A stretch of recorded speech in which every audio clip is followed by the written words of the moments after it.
And expect to see a lot of him in Leagues Cup, wanting to rotate the squad some with the heavy schedule ahead. Kelvin Yeboah getting the lone start as he can try to make some things happen. He did have a stint with DC United. Zapata sitting just alongside of him. And look at that back line. In Leagues Cup 2025.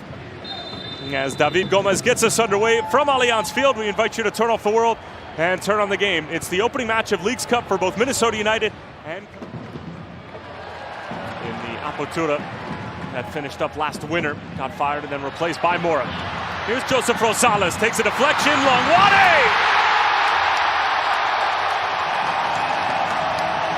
It's something about Bongi in Leagues Cup, and it's the South African who finds himself at the right place at the right time, and the Loons are on the board.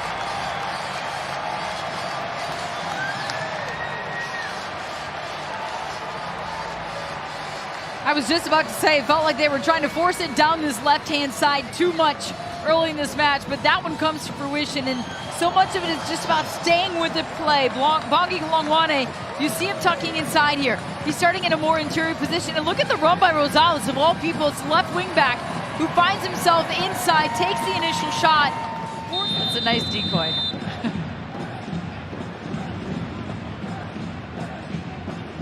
Russell looks like he's just like, I'm gonna nonchalantly say it over here. It's Yeboah!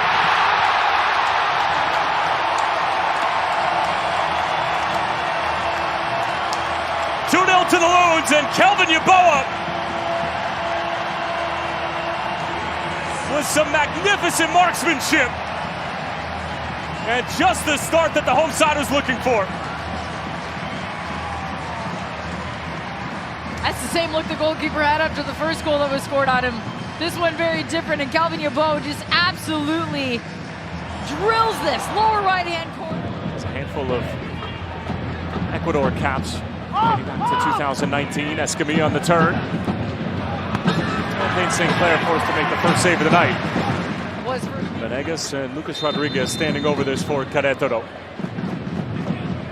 It's Venegas, keeps it low, and Dane St. Clair needed to get down to his left. He felt like it might sneak its way in. And you could see Dane St. Clair, the way he's got that wall set up, 3 in the wall, but it just trickles through. Almost screened on the play as it came in between. There's no pocket of space to run into, so a luxury to be able to change the way you play or the shape you play in. Nice little 1-2 between Rosales and Pereira. The cross is away for Yeboah. An applause from Yeboah for Rosales and the service in. Great combination. Pereira Rosales continues his run. Nobody tracking him. Able to stay with him. Yeboah rises up. Can't get that one on frame. Climbs right over the top of Venegas.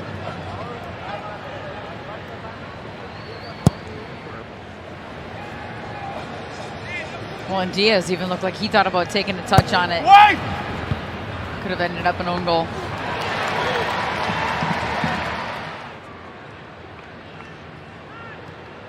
Jen into space. Bongi Longwane giving chase. Hernandez retreating. It's Longwane, and Hernandez able to make the save.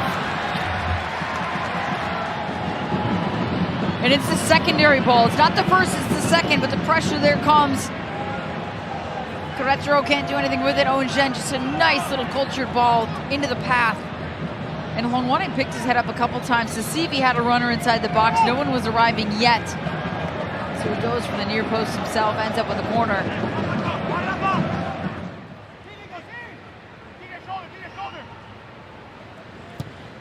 Hernandez. Not a touch. Julio created some separation. That is magnificent from Johan Julio, and the Ecuadorian breathes life into this match for Querétaro.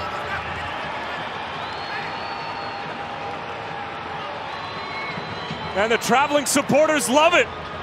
It has not been their night by any stretch of the imagination, but you just got the feeling they needed one opportunity, and Johan Julio delivers and then some. And look at him just urging his team on. The second after that ball finds the back of the net. Look at the time and the space. I mean, there is no one anywhere near one of the most dangerous players on this roster. And it's fine. Well, oftentimes that little tiny flick on, that deflection goes unnoticed because it's the service in that gets the attention. But if you don't have that flick on to beat that defender. Russell's flick for Marcanic!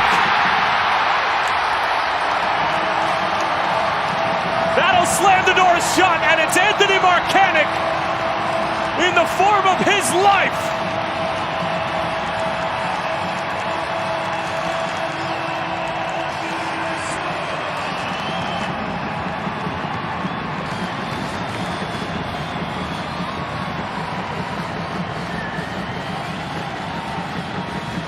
It's almost like he doesn't even know what to make of it.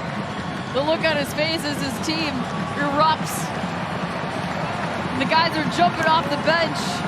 Yeboah goes all the way down. I was just going to say, I see Sherry Ballard and Manny Lagos and, you know, the brass of Minnesota United sitting in front of us, and they're probably thinking the same things. They've got their calculators out going. Here's Carlos Harvey for 4, and Hernandez makes a wonderful save.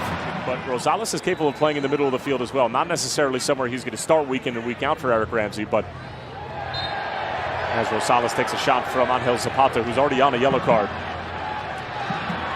And he's going to see a second.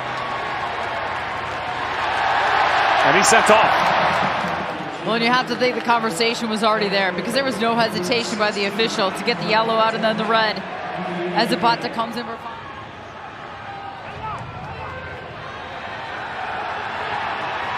There's Boxall getting forward. Oluwaseyi and Hernandez, another save. And without some sharp goalkeeping, this could easily be 5 or potentially 6-1. Instead, if it not for the goalkeeper.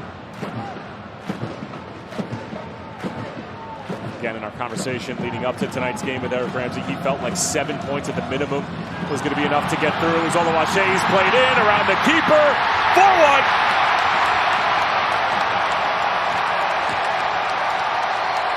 Well, it's late, but there's always time for Tanny time.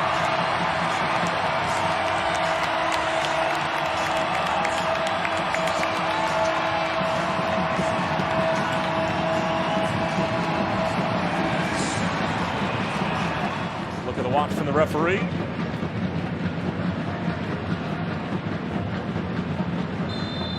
And that's going to do it full time. A convincing and professional performance from Major League Soccer's Minnesota United.